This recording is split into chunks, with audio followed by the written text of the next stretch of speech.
The North Bay-Mattawa Conservation Authority is a watershed-based management organization that's created at the request of the municipalities within a watershed area. So as watershed managers, the Conservation Authority looks how water flows through the landscape, so the land and the water, and evaluates on a scientific basis what that interaction looks like, and then it lays that on the fabric of our own human activities, so land use, the natural environment, natural heritage, those things that are important to us locally as municipalities, but also important from a provincial perspective of things that we need to sustain and maintain. All the subwatersheds in our jurisdiction have different levels of management.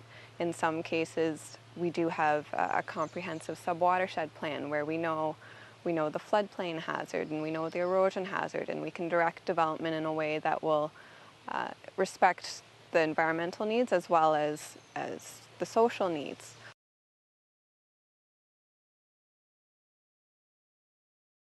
One of the roles the Conservation Authority plays is through planning advice to municipalities or planning comments.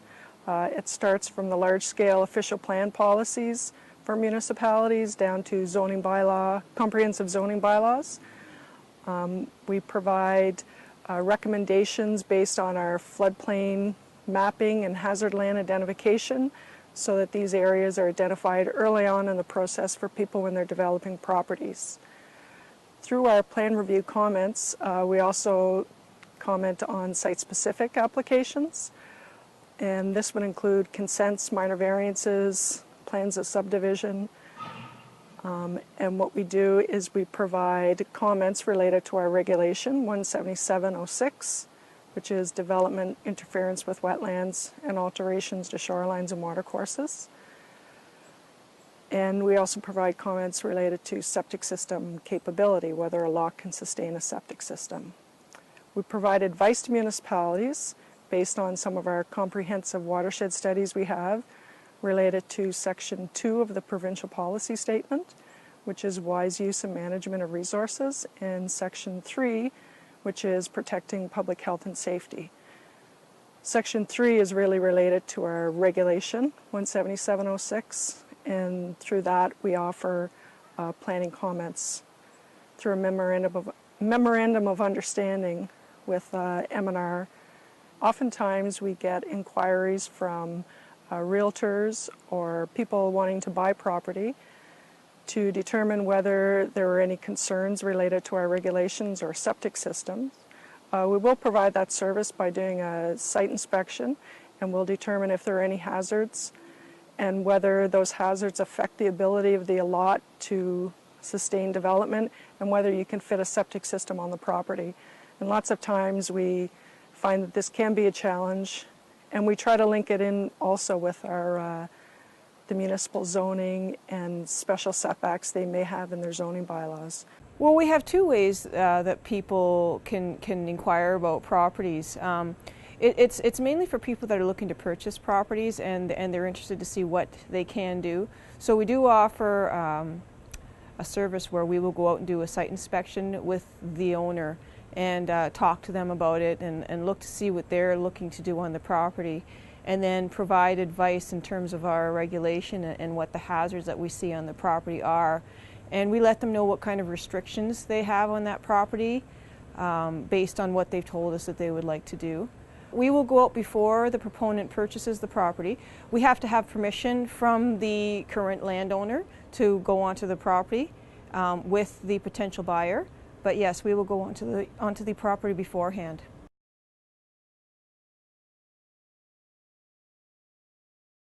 So one of the most important programs that we implement is a program of approvals through a provincial regulation that we call a development interference and alteration approval.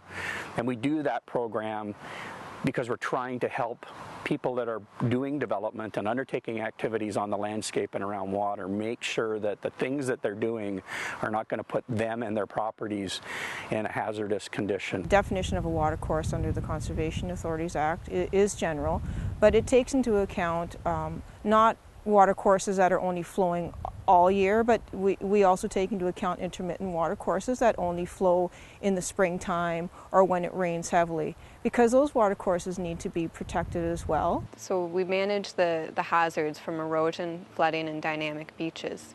In cases of steep slopes, we make sure that people are developing responsibly, keeping away from the slope, and that they're not creating erosion hazard that's going to impact their safety as well as others. In terms of flooding, we keep people out of the floodplain. Our regulatory floodplain is either the Timmins or the 100-year event, and we have floodplain mapping for much of our jurisdiction, but for some of the more rural and smaller water courses, we don't have that information. So we have to develop it as we go and make decisions to protect people as well as allow them to develop in the way that they want to. So when an application is received, we circulate it to the planning department. Our engineer has a look at it as well, and our septic department looks at it prior to it being signed off by our manager. Pre-consultation is very important, because it may be that you have your plans finished for a property, you come to see us at the very end, and it might be that you have to move your addition back, or you can't have your addition in that spot because of steep slopes or erosion concerns. The benefits of somebody coming in and pre-consulting with us is that it reduces the timeline for them in terms of obtaining the permit itself, but it also lets them know in advance what we will require to be submitted.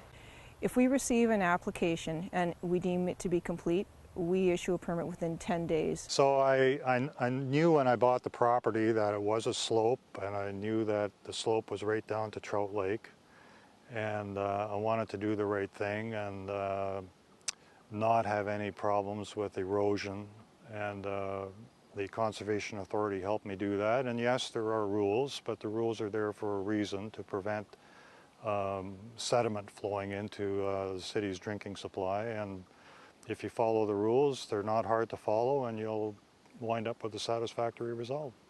People that are building homes, people that are doing work on their shoreline properties, so retaining walls, any kind of shoreline protection, people that are putting in culverts perhaps for their driveways, municipalities that are doing bridge work or culvert work, people that are placing fill. We just need to ensure that the work that is taking place happens in a manner that protects the environment and themselves. The North Bay-Mattawa Conservation Authority has recently developed a wetlands policy, and that's to make our decision-making process clear to developers and property owners and municipalities. We like to streamline our process, so this gives us clear guidelines on, in each particular situation, if it's a provincially significant wetland or an unevaluated wetland, there's different requirements for setbacks that we have to abide by. And so the wetlands policy lays it all out, that anyone can read it and understand where our decisions are coming from. It's definitely not a bunch of red tape, and we do have proponents that come into the Conservation Authority that question, why we have the regulation that we have, and why we look at certain things and why we don't look at other things. But the reason that we have them in place is to protect people and the development that's taking place. So I would say we hold up a caution sign. So when you come to us, we tell you, caution, there may be flooding associated with this property, and here are the implications, and here's what you do to overcome that hazard. Now, not all times can hazards be overcome, but for the most part they can be, and I think the regulations we have are permissive, so we do allow within reason.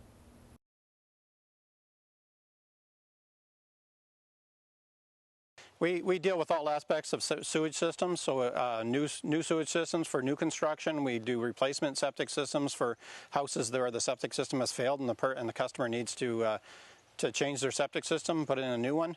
We also investigate complaints, so if somebody has a complaint about their neighbor's septic system or the septic system down the road or across town, we'll go out and investigate those complaints, and if there is an issue with those systems, the way they function, then we ensure that the homeowner, the property owner, upgrades the septic system so they don't have a failing septic system, which protects the natural environment. It also protects public health, because you don't want untreated sewage escaping to the surface of the ground. That could contaminate water courses. It also could make people sick if they come into contact with it.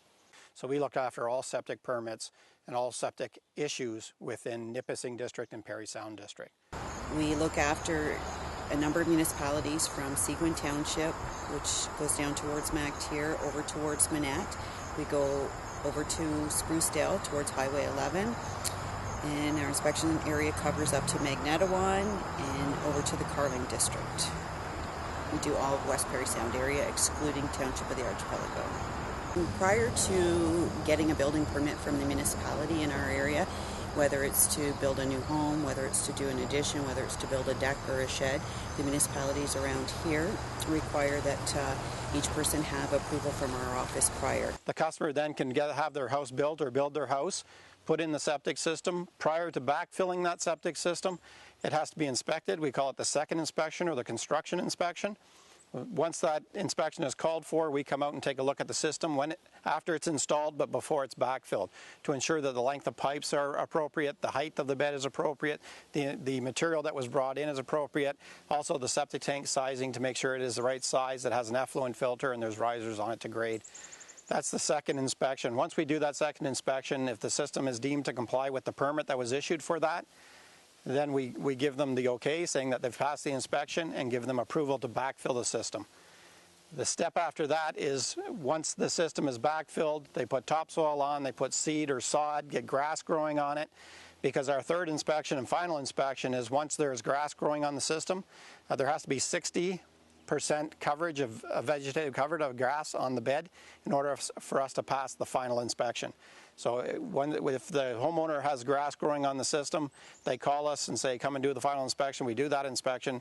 If we deem that there's no erosion happening, that there is vegetative cover on the bed, we're able to sign off on the final inspection, and the person can then get occupancy from the building inspector in the municipality.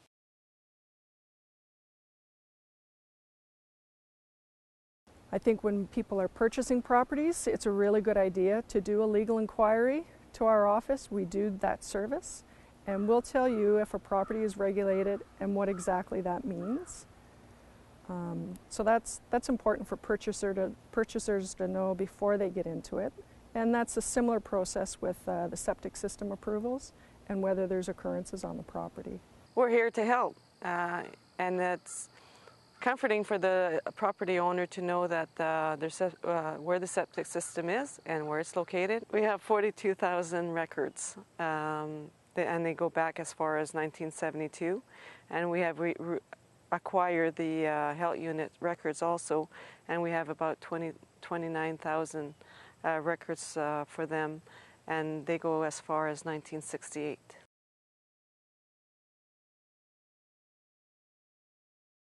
At one time, we used to do flood watch in the spring when it was wet and spring runoff. Now we do flood watch 12 months of the year. So we've noticed a huge difference there. The intensity of storms has increased, the damage has increased. We have a system of notices that we publish. Some of them are in a bulletin form, sort of general condition reports. But we also issue watches and warnings. Watches being something might be coming, you need to start to prepare for an event that may create some problems. And a warning is a condition statement that's saying, look, something is coming, or matter of fact, it may be happening at this point. And so we do that through media releases. We contact our member municipalities directly. We're in contact with the province because they have emergency response responsibilities as well. We post it on our website. So there's a range of ways that we get the word out. We have the municipalities that actually do the response, whereas we alert people in terms of what is happening, what the potential for flooding is, what the weather forecasts are saying, and what could be coming up in the future. So part of our flood forecasting and warning system involves our snow course program. So when the snow begins to fall, we have dates that are set up by the Ministry of Natural Resources to go out and measure the snow within our watershed. And we measure snow depth, and we measure the water content. We look to see what the soil is doing, and all that helps us to determine what kind of a spring we're going to have, and what we really need to be keeping an eye on in terms of weather. It is so important to know what is going on with the ground and with the snowpack during the spring thaw.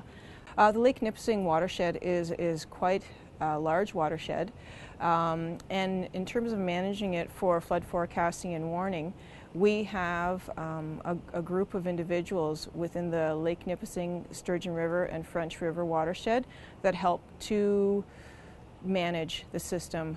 Lake Nipissing is managed through a series of dams that are located on the French River, and it is quite the balancing act, also because you have so many different groups that are on the watercourses. You've got boaters, cottagers, fishermen, and you try and businesses. Sure, we're trying to make everybody happy, but it's not always possible.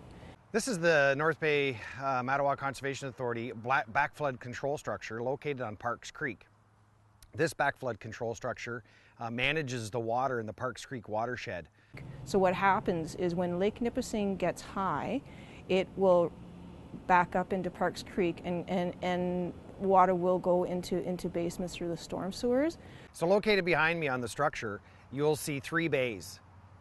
Those bays get filled with logs. They're called stop logs. We stop the water from coming in from Lake Nipissing. So once we stop the water, we need to pump water that is currently in the Parks Creek system around those stop logs. There's a rock structure. Water actually is pumped through there and around the dam. Every year, the North Bay-Mattawa Conservation Authority monitors the ice within the creek system. From here all the way up to Marshall Park, which is about 3 kilometers up the creek. We monitor the depth of ice, we monitor the conditions of ice, the quality of ice. The ice that's in the creek is very thick and it takes up space basically for water flow if there's any surface water, any flooding potential. So if there was this flooding potential, there's nowhere for this water to go. So typically, every spring we will remove the ice from the creek and its basin.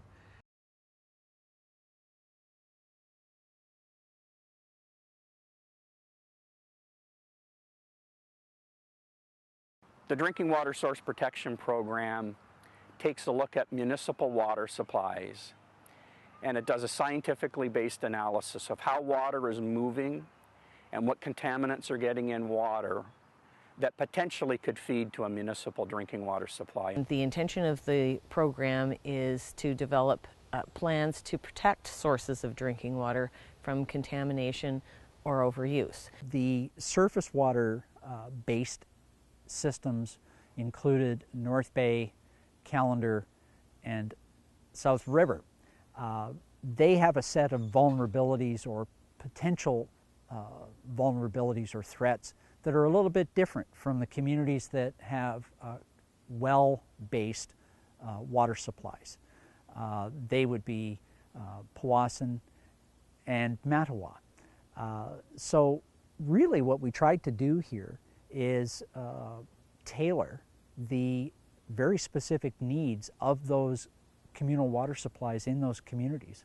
The committee was required to consider each of 19 prescribed drinking water threats that relate to contamination. And they include things like waste disposal sites, use of hazardous materials, sewage transportation, handling and processing, snow storage, salt storage, and fuel handling and storage. As well, there were some activities that would generally be associated with agricultural activities. Existing property owners are relatively minimally affected in our area by the source protection plan.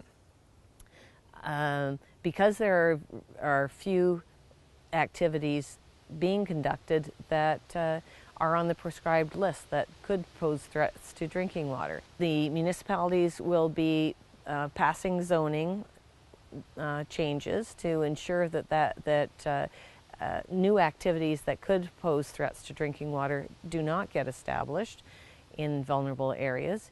With respect to Callander's drinking water system and the fact that it draws from Callander Bay, which has a history of blue-green algae blooms, and therefore the system could be exposed to risks from microcystin, the toxin in blue-green algae. Their vulnerable area that is subject to policies extends well up into the watershed. In fact, 120 meters from any stream or wetland. And residents in those areas will need to have their septic systems inspected once every 5 years in order to ensure that they are operating properly and not contributing phosphorus excessively to the system. As well, we're undergoing an education and outreach initiative over the next several years in the Callander Bay contributing area, encouraging people to help stabilize their stream banks and naturalize riparian areas. Those are the areas alongside at the edges of streams and lakes, and improve the conditions of those to reduce the risks of erosion. It's a well-known fact that in the public arena, people don't like to have decisions made for them from far away. A made-in-the-area solution to address a local problem usually has the best chance of being implemented. One of the great things about the source protection planning process was that, first of all, the Source Protection Authority is based in this immediate area and region. Multiple stakeholders have been invited to sit at that table. They represent member municipalities, they represent the business sector, they represent the industrial sector. Also a significant seat at the table was made for the agricultural sector. We have endeavored to create a source protection plan for the identified communities that is reflective of their situation and meets their needs.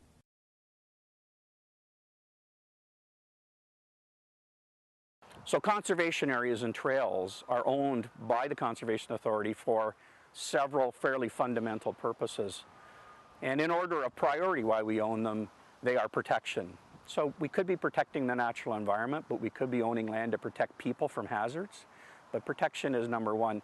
Two is awareness or education. These landscapes are important for people to understand, and by owning them and allowing them to be accessible through recreation facilities, we can create messages for people that allow them to understand the watershed and the significance of the area that they're in. And frankly, the fourth one is tourism. I mean, people enjoy these areas and people come to our watershed region to enjoy these areas. The Conservation Authority owns 15 conservation areas within its watershed. Within the Eau Claire Gorge Conservation Area, the Papineau-Cameron River runs through. As it descends through, the river drops 12 meters with 18-meter high gorge sides with rock cuts. It is quite the unique feeling to look down this gorge. Laurier Woods Conservation Area, located in the city of North Bay, is a gem. It's jointly owned by the Friends of Laurier Woods and the North Bay-Mattawa Conservation Authority. It's a unique piece of property. It has lots of rock hummels, lots of ponds. We have lots of migratory birds that are there. We have lots of songbirds that visit the area. So it's a great bird watching place. Corbeil Conservation Area. It's the headwaters, a part of the headwaters to the Lavaz River system. So by owning this conservation area and protecting this area, we protect the water system that flows down the Lavaz. That's important to us. Lavaz Portage is historically significant because of the voyageurs that traveled through the Ottawa River, the Mattawa River, through the portage system as we know it as Lavaz, and then into Lake Nipissing, and then into the Lake Huron Basin. That was a travel route for the fur trade. The Kingsman Trail in the city of North Bay is a great asset to the city. Active transportation routes.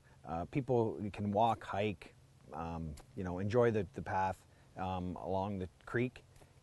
Well, the Laurentian Escarpment Conservation Area, located in the city of North Bay, is a great conservation area. It's wonderful for people here. They can get out and enjoy many different trails that we have. People can bike, hike, bird watch. There's many different uses that we have. At the Laurentian Escarpment Conservation Area and our head office, other organizations and groups have booked our facilities gone out for leadership activities within the conservation area, used the trails, as well as used our natural classroom for little special events that they would like to host. It could be a meeting or a town hall event or even a public meeting. So these spaces are available for people to rent. Opportunities are there for people to contact us and rent these areas. This area is the Eva Wardlaw Conservation Area. It's located right at the mouth of Parks Creek. We do own all of this land here up to Lakeshore and what you see behind me, including the dam. This is a great picnic spot, recreation. You want to do Tai Chi in the morning versus sitting on the beach enjoying the waterfowl. This is a great spot to come and enjoy the lake and hear the splashing of the water that can happen on the shores, and it's very calming. North Bay-Mattawa Conservation Authority trails are multi-use trails. This means that you can bike, hike, walk, run, jog, pretty much everything other than motorized use. Motorized vehicles are not allowed in conservation areas. This means that dirt bikes, four-wheelers, anything that is identified as a motorized vehicle under the Highway Traffic Act is not allowed in a conservation area.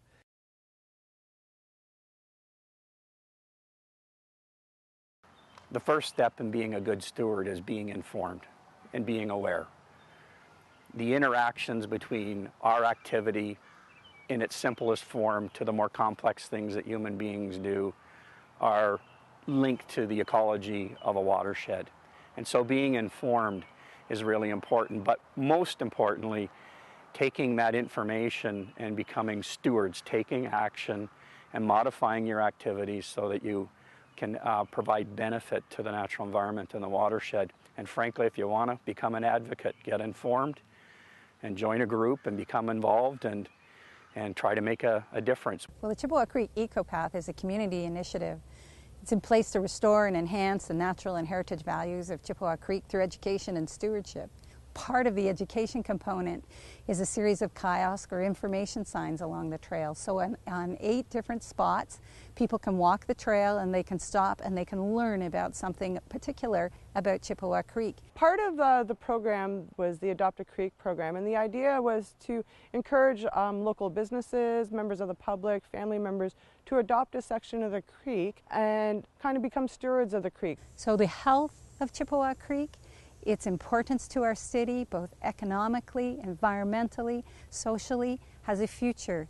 We want people to become involved and become engaged and continue to help support the revitalization of Chippewa Creek.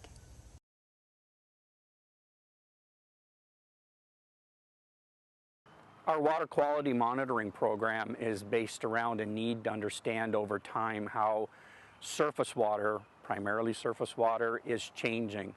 And so we monitor rivers and lake systems that we know are important to the province of Ontario, but also to our local municipalities and to private landowners in terms of understanding the quality of the water. Our water quality monitoring program, what we do is try to integrate our activities in with the needs of the province of Ontario and with the municipalities and even the academic community. We have a local university here in our watershed, and they're studying water quality as well, and if we can dovetail our activities, we all work together in a partnering format to get better information for all of us, and sometimes it leads to better decision making.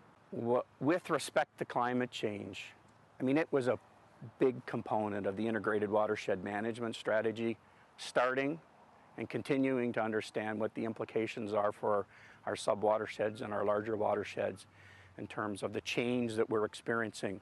And we're measuring it right now. And so we know that the change is happening, and it's happening in a way that the science predicted.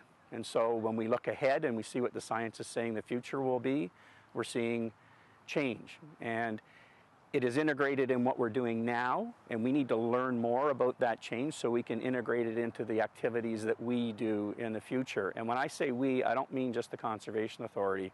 I mean the province and the member municipalities and other groups that we partner with. And that change is going to be something that can't be avoided. The Integrated Watershed Management Strategy is guided by, chaired by the Conservation Authority, but guided by a steering committee made of many agencies, local government agencies, the health unit, First Nations for sure, because they play a huge role in land use in the area. Well, what we did with our integrated watershed management strategy is that we divided our area into 20 sub-watersheds, just to get a closer look at each area.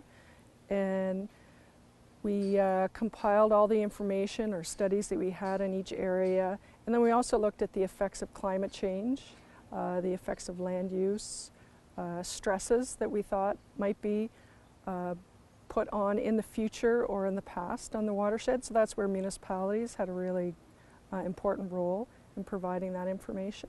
Water is essential to life, and I think that as a conservation authority, we really play a very important role in protecting water, and the fact that water is linked to all life. I think that the role that the Conservation Authority plays in protecting the environment is so important. So I'm really proud to be able to say that I'm just part of that.